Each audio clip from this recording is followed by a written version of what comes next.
सत्य सनातन धर्मनो जय। पूज्य श्री दौलतराम बापानो जय। सदाराम बापानो जय। पधारेला हरि गुरु संतनो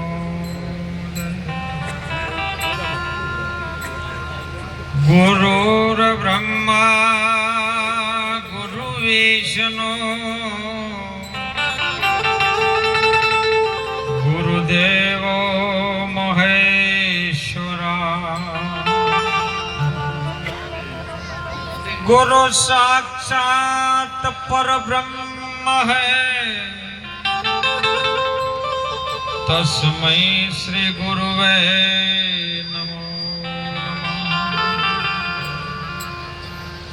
न धन रहे न जोबन रहे न रहे कोई गाम के ठाम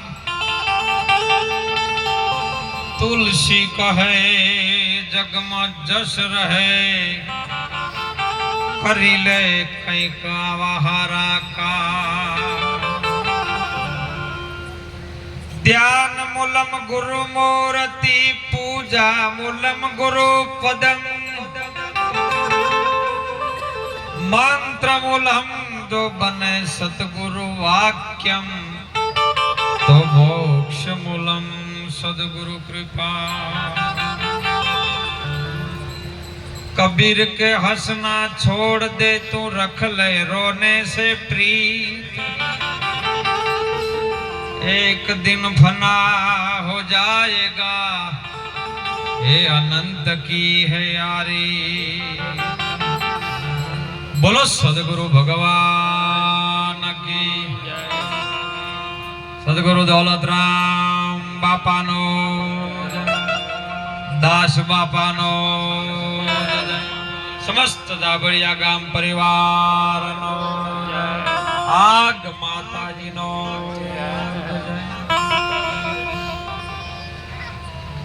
आजे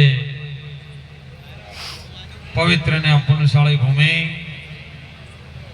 जाबड़िया गामनी धरती में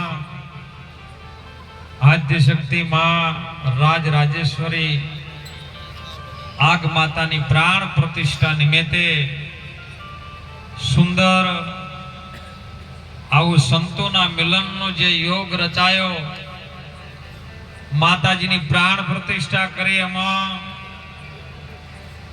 जेने जेने फूल नहीं फूलनी पोखड़ी सुधीनी जेने मदद करीए छे एने संतोना आशीर्वाद उतर्या होय तो थाय न के थाय नहीं। संतनो आशीर्वाद मेळवવો होय तो कृपा पात्र बनवू पड़े અને જ્યારે કૃપા આપણી સંતની દ્રષ્ટિ આપણા ઉપર પડી જાય ને તો આપણા આ જીવનનો જે ફેરો છે આ મનુષ્યનો અવતાર મળ્યો છે અને માણસનો જન્મ મળ્યા પછી મનુષ્ય બનીને આ ફેરો ફોગટમાં ના જાય એના માટે કંઈક કરવા જેવું છે। तुलसीदासे એટલે સાખીમ કહેવું પડ્યું કે ન ધન રહે ન જોબન રહે।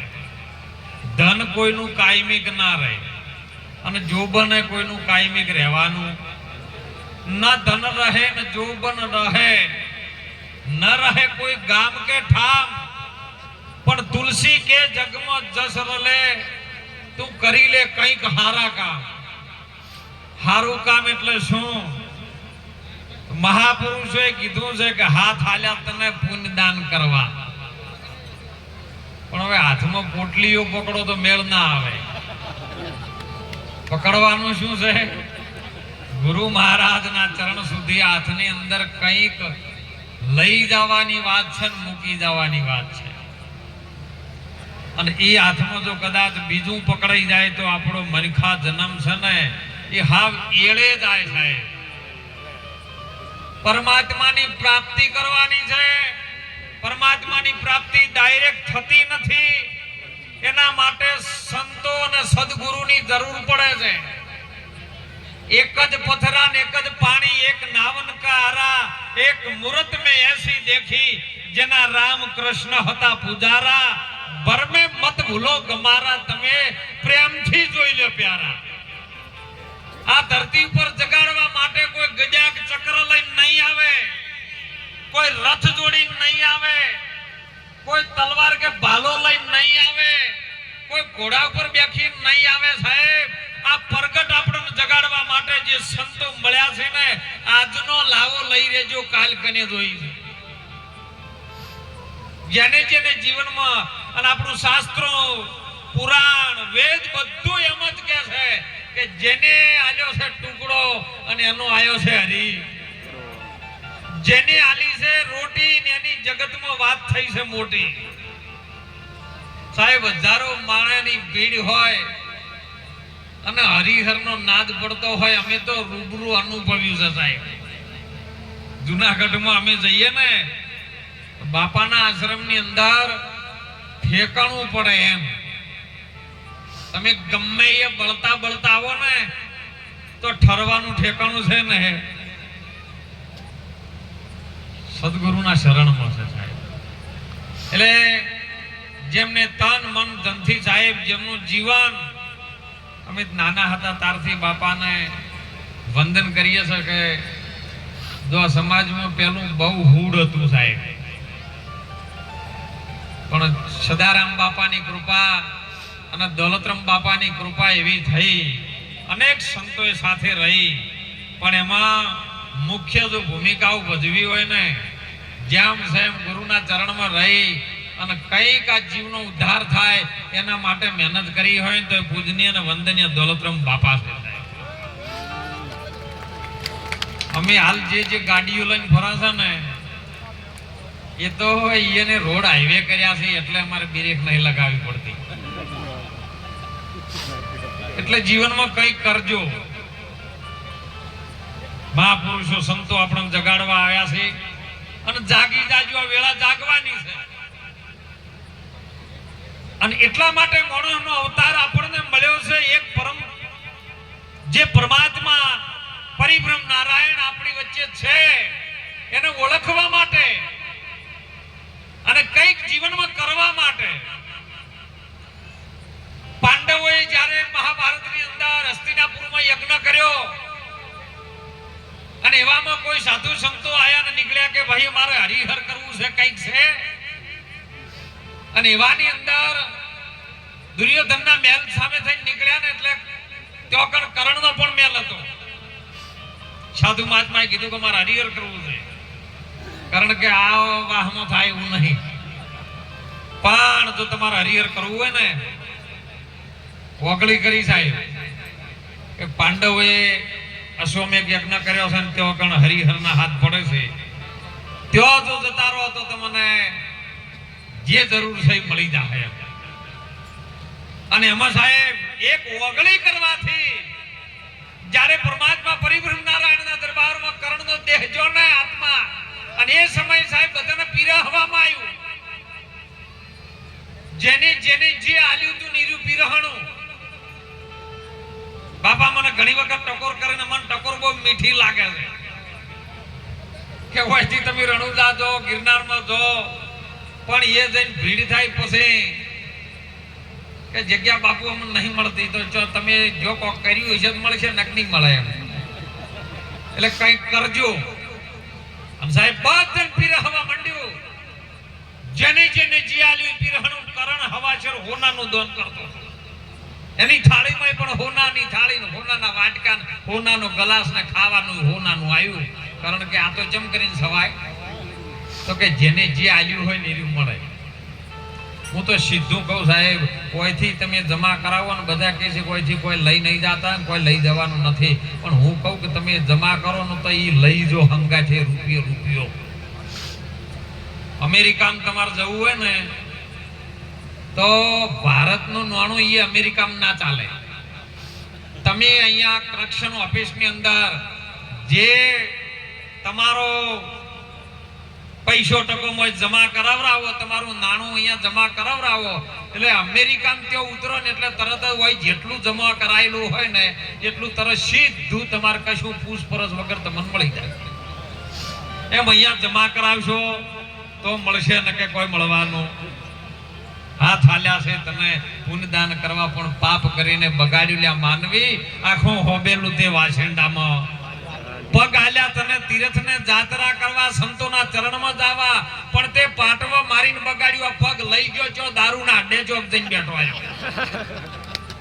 પગ તો હાલ્યા પણ હેડિંગ દારૂના અડ્ડે જો, અને પકડવાનું નતું. એ હાથ હાલ્યા પુણ્યદાન કરવાનું, પોટલી પકડીને બેઠો.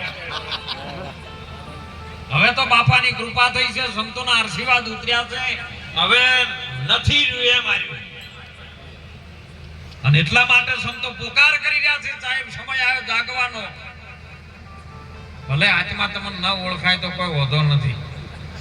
કઈ કઈ સેવા કરતા રહો ને તો એક એક સ્ટેશનેથી ઠેઠ જવું છે મંજિલ સુધી પહોંચી જાઓ. એટલે મહાપુરુષો જગાડી રહ્યા છે સાહેબ. ટૂંકું એક દ્રષ્ટાંત કહું કે એક સમયની અંદર એવું બન્યું સાહેબ, ગામની અંદરથી જો આશીર્વાદ ક્યાંથી ઉતરે અને શું કરો તો આશીર્વાદ મળે. આશીર્વાદ આલવાની વસ્તુ નથી કે લેવાની વસ્તુ નથી, પણ કૃપા થઈ જાય અને આપણું કર્મ કંઈક એવું બંધાઈ જાય, સદગુરુ ચરણની દ્રષ્ટિ એના ઉપર પડી જાય તો તરત આશીર્વાદ મળી જાય ને. સમય બની ગયો, એક દીકરો દરરોજ આવો ઉનાળાનો તડકો હોય ને વડલાનું ઝાડ ને 4 ચોકી પડે ને એ પરબ નાખીને બેઠો. આવતા જતા ને બધાને પોણી પાય. અને એવામાં 2 માણસો દરરોજ ત્યોકણ આવીને વળતે પોણી પીને નીકળે. સમય બનતા ના 2 માણસોને આ ભાઈને દીકરાને ભાઈબંધી જબરજસ્ત થઈ ગઈ, પણ ઓળખાણ ન પાડે તમે કોણ છો. એક સમય એવું બની ગયું, દીકરાના મુખમાંથી નીકળ્યું કે તમે દરરોજ આવો, બીજા બધા તો એક દાડો કોક આવે ને કોક જાય, પણ તમે દરરોજ અહીં આવો છો ને પાણી પીવો છો તો તમે સો કોણ? કે તારું હભળવું છે બીજાએ જ નહીં કે ના આપણે બધા 6 મહિનાથી ભેળા છે અને હવે બીક છે નહીં કે અમે યમના દૂતો છીએ. કોઈથી જે કોઈ હરું ન કરતો હોય ને તો લઈ જવાની ગેરંટી અમારી હોય છે, અને અમે એને લઈ જશું. તો કે તમે જીવ લ્યો છો એમ ને? કે હા. તો કે મારો જીવ ક્યારે જશે ને તમે ક્યારે લઈ જશો એ મને કહો. ભાઈબંધીની નાતી તો કહો. પેલો કે તારી 25 વર્ષની ઉંમર થશે, તારા લગ્ન થશે અને પરણ્યાની પહેલી રાત હશે ને તારી જે પત્ની છે ઉપરલા ખંડમાં બેઠી છે ને તું સીડી પગાચે ચડતો છે અને ત્યો કણ કાળો નાગ આઈને દશે ને આવી રીતનું મૃત્યુ છે અને કાળો નાગ હું જ બનવાનો છું. એટલે દીકરો કે લગ્ન ના કરું તો કે લગ્ન ના કરો તો કોઈ ચિંતા છે નહીં. પણ સમયકાળ બનતા એનો બાપ નતો પણ એની માં હતી દીકરાની. 25 વર્ષની ઉંમર થવા થઈ ને એટલે માના પ્રેમની આગળ દીકરાનો પ્રેમ નાનો પડી ગયો. અને સમય બન્યો ને સાહેબ દીકરા કે હવે ભલે હું રહું ના રહું પણ મારી માં રાજી થાય ને એવું મારે કંઈક કરવું છે. આ તમે બધાને જે કર્યું છે ને એ માને રાજી રાખવા માટે કર્યું છે. લગ્ન થઈ ગયા સાહેબ, સમય બન્યો અને જે પરણાની પહેલી રાત હતી ને આવીને હવે કલાક પેલા 2 એમના દૂતો આવી ગયા કે લાય 6 મહિનાની ભાઈબંધી છે, આ થોડીક વાતો કરી. કલાક પછી આપણે તો પ્રાણ લેવો છે ને, તો એના પહેલા આપણે કલાક વાતો કરીએ. હવે જે પગાથિયા ચડતો તો 1, 2, 3 પગાથિયા ચડતો, પણ એની પત્ની ઉપર બેઠી જોઈ રહી કે મારો પતિદેવ આવે છે, હમણાં આવશે ને આપણે સાથે ભોજન લેશું, આવી વાટ જોઈને બેઠી છે. અને એમાં પગાથિયે ચડતા અવાજ બંધ થયો ને એ બેઠો અને વાતો કરવા માંડ્યો. એટલે પત્નીને ખબર પડી કોઈ છે ને વાતો કની આગળ કર્યા. બહુ અવાજ સાંભળ્યો પણ હોમેલાનો અવાજ ન સંભળાય, પણ પતિ બોલે એ અવાજ એને સંભળાય. ત્યારે પેલો બોલ્યો છે કે હવે એમ કરો, કલાક ટાઈમ પૂરો થઈ ગયો છે, હવે તેમ કરો, તમારો સમય આવ્યો હોય, તમે હવે જે કરવાનું છે કાર્ય કરો. અને એ જ સમય આ 2 વાતો કરે છે ને એવાની અંદર ગામની અંદર કોઈ બેનને કોઈ દીકરીને સાહેબ પ્રસૂતિની પીડા ઉપડી. પ્રસૂતિની પીડા ઉપડે ને એટલે તરત બાળકનો જન્મ થાય ને એટલે જઠરા અગ્નિમાં ભૂખ લાગે, એને કંઈક ને કંઈક નાસ્તો ભોજન આપવું પડે. અને એમાં એ દીકરી બોલી છે કે મને પ્રસૂતિની પીડા ઉપડી છે, બાળક જન્મી ગયું છે, મને ખાવા હાલ, મારા જઠરા અગ્નિમાં ભૂખ લાગી છે, અને જો તું જલ્દી ખાવાનું ના આપે તો બાળકને ખાઈ જો આટલી મારી તે વળે. અને એવામાં પેલો કરવાળો કપરાણો દોડેમ દોડ ગામમાં કે અડધી રાતે હવે કોણ આપે એમ અને દોડ્યો છે, કોઈ ખાવાનું આપો, કોઈ ખાવાનું આપો, પણ પેલીએ જોયું કાર્યો હવે અડધો કલાક આપણી માટે નથી, તો આ ભોજન છે કના માટે છે? પેલો કે જમવાનું ચમડી કે અંદર આગ લગી હે, કોઈ બુઝાને વાલા ચાહીએ. અને એવામાં બારીએથી ટિફિન બોધીને હાડીના છેડે પાછળના ભાગમાં પીરસું પેલો લઈને જતો રહ્યો અને પેલી જેવું ગાધું છે ને અને એના અંતરમાં ડાઢક થઈને એની અંદરથી આશીર્વાદ નીકળ્યો કે જેને મારું પેટ ઠાર્યું છે ને એનો ચૂડીને ચાંદલો, હે મારા પરિભ્રમ નારાયણ રામાપીર, તું અખંડ ને અમર રાખજે.